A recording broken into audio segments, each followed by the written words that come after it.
CJ Stroud was on the Pat McAfee Show this week, and he was awesome like you would expect. I think that something people at Ohio State and now here in Houston know and realize is that aside from all of the jaw-dropping statistics, CJ is like freakishly mature. He's got a perspective and a point of view, I think, that you just don't see out of most guys who just turned 22 a few days ago.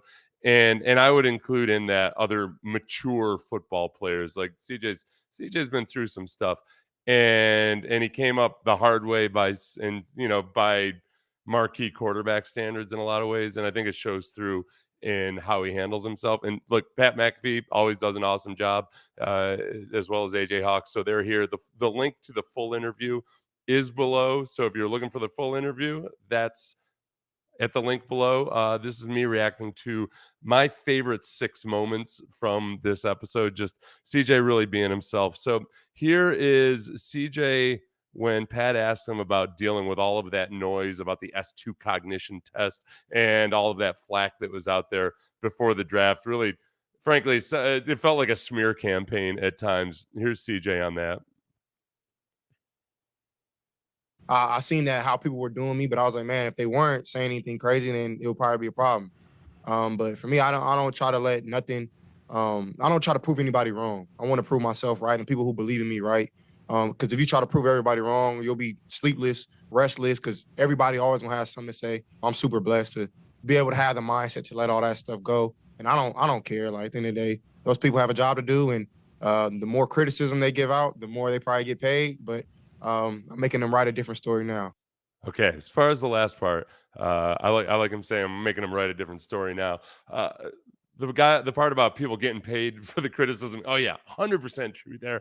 I do think the S2 cognition test stuff though was messed up because people were using that and running with it after having just learned about the even existence of the S2 cognition test, which, to be clear, is not an intelligence test. It's a test of how you can track multiple things simultaneously visually, and like there's a correlation to good quarterback play and good S2 scores, and according to, and this is the big problem, most of the information was coming from people who administer the test and profit from the test, and they were saying, well, there hasn't been a good quarterback who had a low score on the S2 cognition test, ignoring the fact that CJ Stroud was a Heisman finalist. So I suppose they were talking about NFL quarterbacks. Well, the test has been administered for several years now, in which case, how many good quarterbacks have there been in the draft in the last several years? It was absurd. It was stupid. As far as, you're never basically going to prove everybody wrong. That's 100%. It's like the lesson that I'm 48 years old and I'm still trying to always remind myself, oh, yeah. You will never win the war against like either critics or haters or anything else on social media. They will always be there. And what he said is completely true, as Sean Pendergast noted this morning. Basically said, if you ain't got no haters, you ain't popping. The old song lyric. Because if you're not doing anything, you must not be doing something right if you are. Oh, Lori said, hey, Lori. Oh, yeah, technical stuff earlier. I'll explain. Yeah, if you're not excelling, then yeah, nobody's gonna mess with you. They're gonna leave you alone. There's a lot of mediocre quarterbacks right now who are not getting hated by anybody publicly. So it's good to be hated at times. Next, he talked about Demeco. Oh, no. Oh, yeah. All right. He was asked a different question, but in the middle of this answer, CJ talked about the crowd at NRG, and it is interesting the difference between playing at Ohio State and then coming into a once beleaguered Texans franchise. It's been non-beleaguered now for a couple of weeks, so a once beleaguered Texans franchise. But to be honest with you, at first, man, our stadium's been dead, and I feel like it was a right. Like it was on. Like you have to earn for people to come want to watch us play, and I think these last couple of games have proved that, man. If y'all don't come and watch, man, y'all missing out on the show. And that's what I want to bring. I want to bring. It was my first time not playing in front of a full crowd, and I don't know how long. Like since I've been in college, every game we played in was 110, 115,000 or something crazy like that. So at first it wasn't really like that, but this last game against the Steelers was rocking. Like, man, people came, they showed up and showed out, and even the Steelers fans came and we sent them home. And the Texans fans definitely were happy. Yeah, And you I want to keep that bums. going. Go home, Steeler fan bums. Sorry. I wasn't there personally. Oh, okay. Well, you should have been. Yeah, so look at that set. Man, McAfee does a good job. um, uh, McAfee actually said some really nice things about Houston when it is rocking. You know, McAfee played back when there were a few marquee matchups of the Colts versus the Texans. And yeah, CJ has a different set of expectations based on what he saw in college. And I am looking forward to if they can keep this momentum going and keep this excitement building. Like that is a loud stadium when people are just into it. And there's something about Demeco Ryans, I think, it just brings a whole different energy. I like and Demeco actually hasn't been talked about that much this week because so much focus has been on CJ and rightfully so, and Bobby Slowick and rightfully so, and the offensive line rightfully so against all odds. But I do think Demeco as a defensive coach is always going to be under the gun when it comes to, hey, how are you going to sustain offensive success if you're losing offensive coordinators? And like the first step this time, like think about Demeco right out of the gate, apparently, with his offensive coordinator compared to Gary Kubiak out of the gate with his defensive coordinator. It took how many years was it between it was from 2006 until finally in 2011 they hired Wade Phillips and they finally had a good defensive coordinator. So I do think that Demeco, having been in the Kubiak Shanahan system, and most importantly, the Shanahan system now, having been in that system, he recognizes the vital aspects of it. You know, he's coached in it. He's played on a team where he practiced against it every day, but also B, he's kind of plugged into that pipeline of all these coaches that have learned the system, that are executing the system, and all the scuttlebutt about like who the next top guys are. So if Bobby Slowick, who has an annoyingly good personality, I thought he was going to be bland and boring and kind of a dork. And I thought, well, okay, this will be a guy that doesn't interview well or something. He's actually pretty interesting. And CJ called him funny, which I would prefer CJ stop saying stuff like that because I don't want to have to replace Bobby Slowick after 1 year. I would prefer to have to be like maybe after 2-3 seasons after Bobby gets some extra seasoning under his belt. We got to start tearing down. We have to start tearing down Bobby Slowick's self-esteem. Like start to subtly make him feel like he's not quite ready yet. Real diabolical stuff. Now, as far as Demeco, he was asked about Demeco by these guys. I think it was actually AJ Hawk that asked about Demeco, but this is CJ on Demeco Ryans. He holds everybody accountable, man. But he's really like a brother of ours, and people want to play for him. Is what I'm meaning. He still has some juice and some fire to him. He shows it on the sideline. He's active.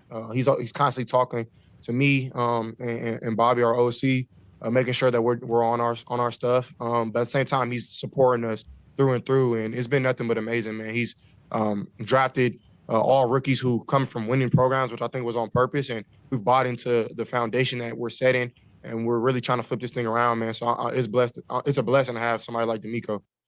Yeah, as far as the winning quarterback or players who come from a winning background, I played on a mediocre high school team. We were average, about I think my career record at Cornell was 500. And honestly, like by the time I got to the NFL, I probably like maybe not even outwardly, but I might not have had the same expectation of success as guys who have been to championship schools, like just have played at the highest level on the highest caliber programs. And I think there is something to be said for that. The flip side is sometimes those guys, because I can remember seeing this in college for some kids that had been to really, really good high schools. When they face adversity, all of a sudden they freak out because they do not know how to handle it. Like they've never been through it before, like a sustained period of mediocrity. I don't worry about that with CJ. I just, I guess that's maybe a little bit of defensiveness on my part. Like, hey, listen, I know how to not be all that awesome. All right, that's my dojo. So I would prefer the antidote to that. The antidote to that to just be good all the time. Just always be awesome.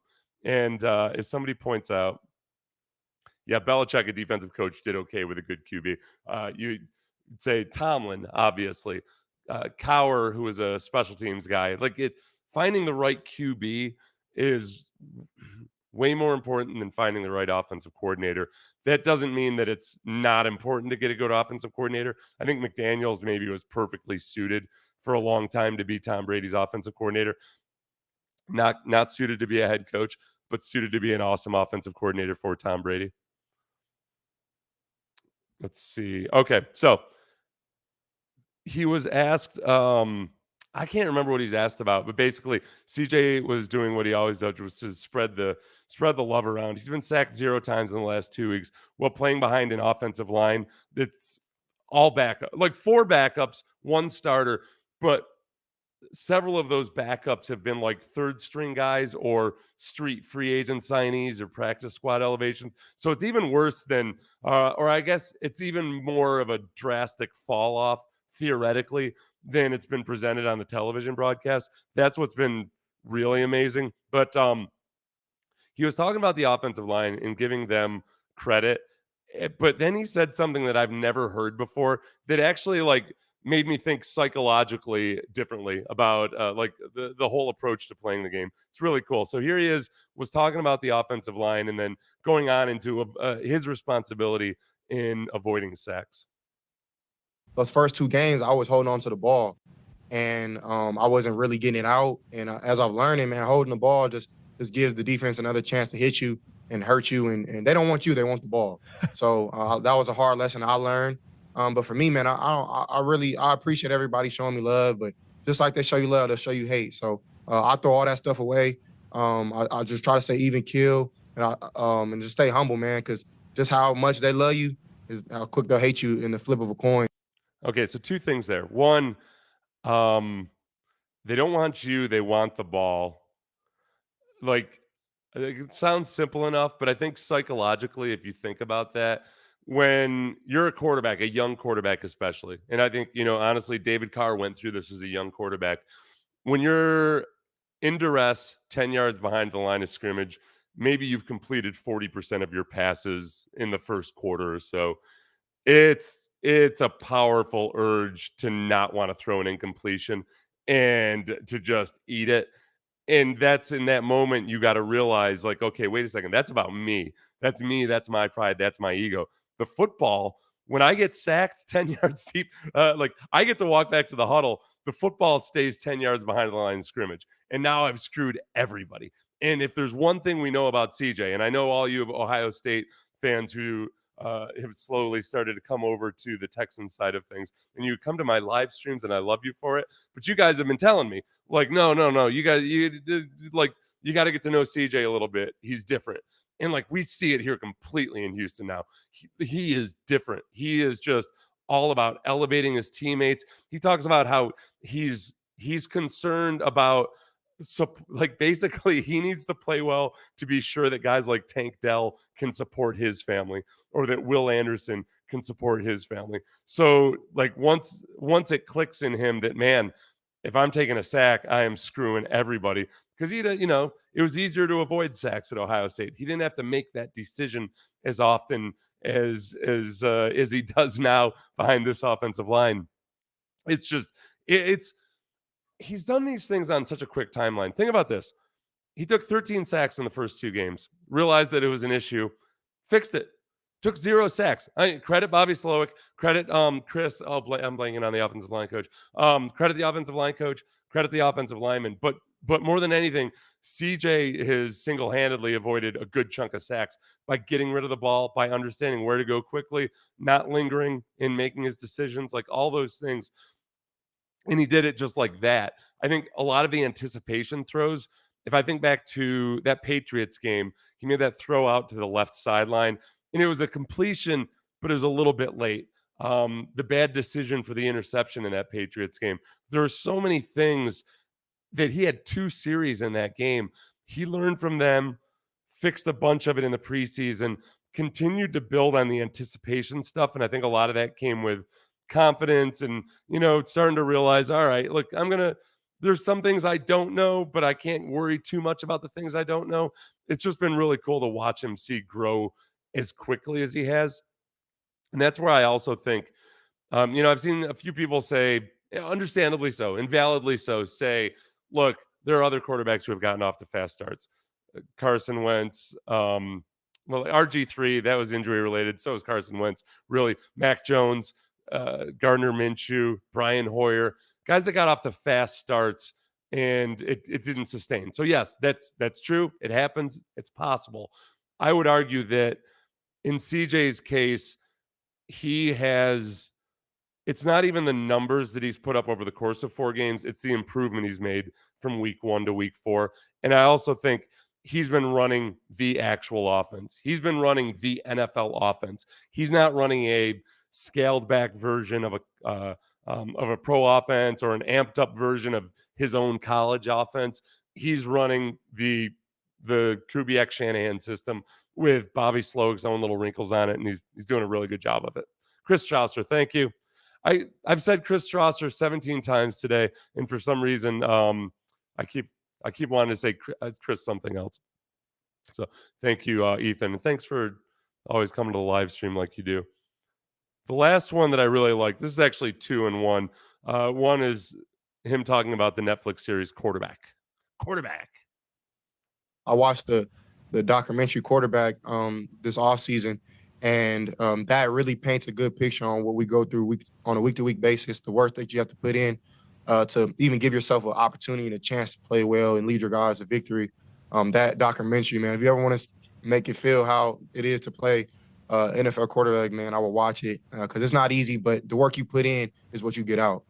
I think the one thing about that documentary, if you haven't seen it, it's good. I wish it were fewer episodes. They stretched it out a lot, which is fine. To each his own. That's just, but whatever. They show the brutality of the position. Kirk Cousins, especially, like he's in so much pain in one of those games, and the sound is so intense. Like they do a pretty good job of showing just how brutal that side of it is. But they also show the preparation that quarterbacks go through. And everybody loves to talk about the grind and this and that and the other thing.